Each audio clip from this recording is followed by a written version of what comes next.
Assalamualaikum warahmatullahi wabarakatuh, saudara. Hari ini saya menuju ke Istana Puguhan. Istana Puguhan ini adalah salah satu dari dua istana yang pernah ada di Probolinggo pada masa tahun 1200 hingga tahun 1400-an ya, saudara. Nah, ini saya melalui jalan yaitu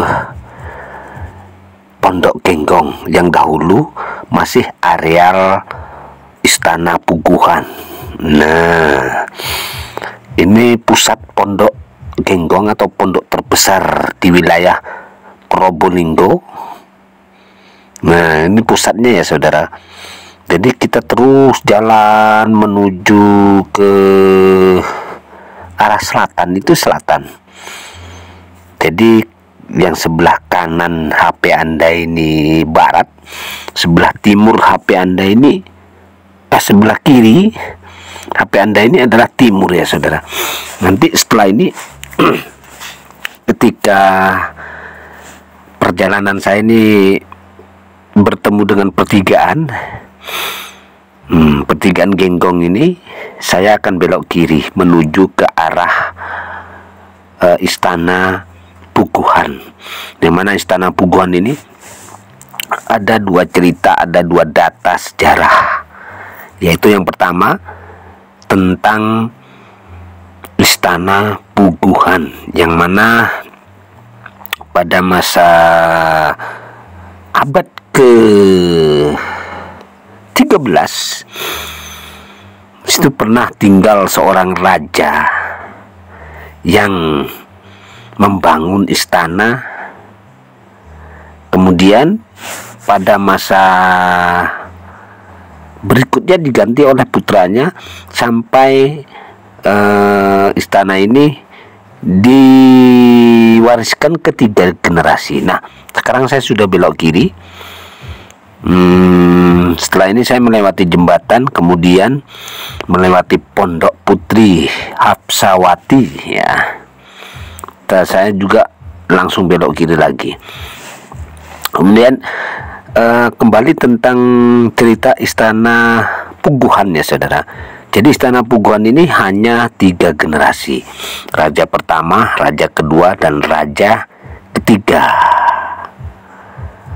Nah, setelah itu baru masuk kepada masa awal mula masuknya Islam ke Probolinggo.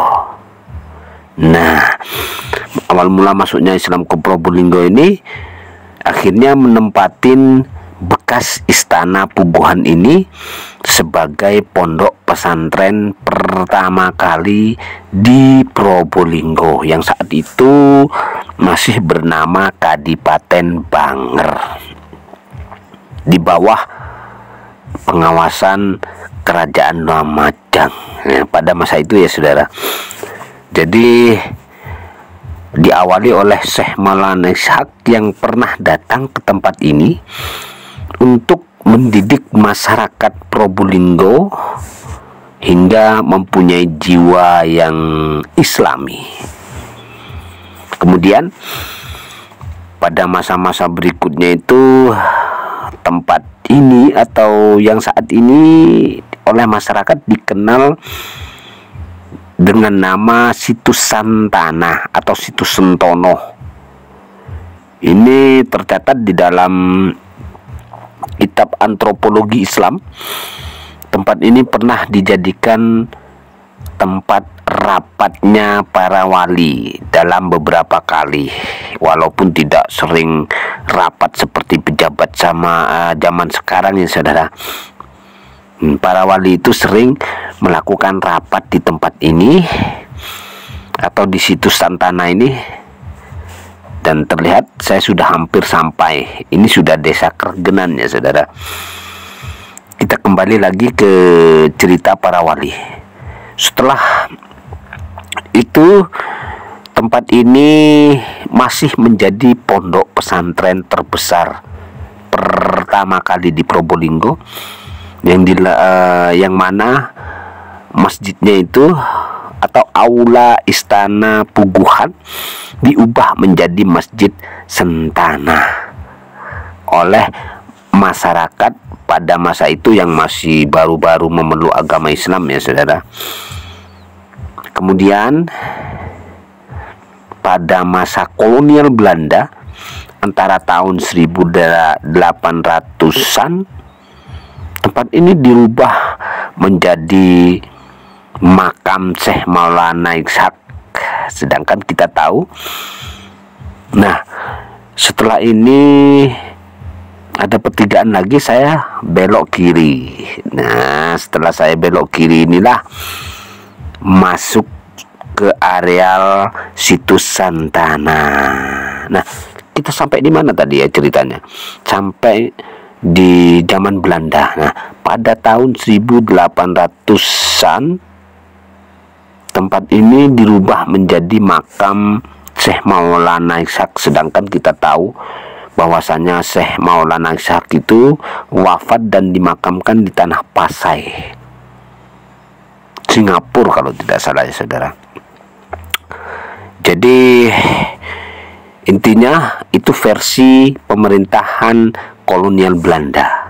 Sedangkan versi kita, versi Nusantara, tempat ini adalah situs atau pepunden desa, atau awal mula desa dibuka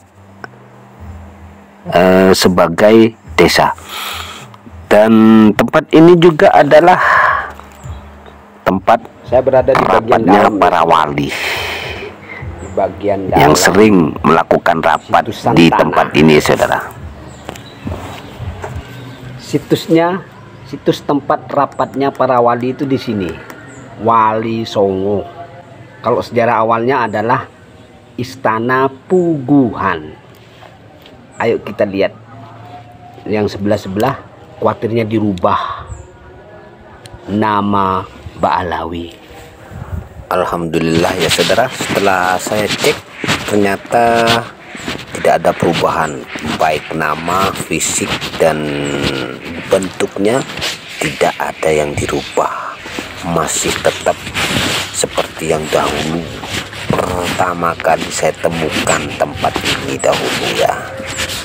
Nah ini masih sama seperti ini juga dan tidak ada namanya dan tidak dirubah namanya atau diberi nama baru.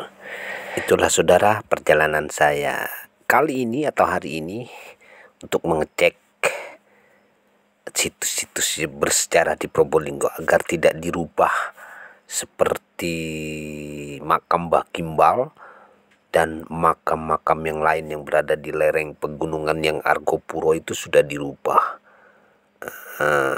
Yang ini alhamdulillah tidak dirubah. Wabillahi taufiq wal hidayah. Wassalamualaikum warahmatullahi wabarakatuh.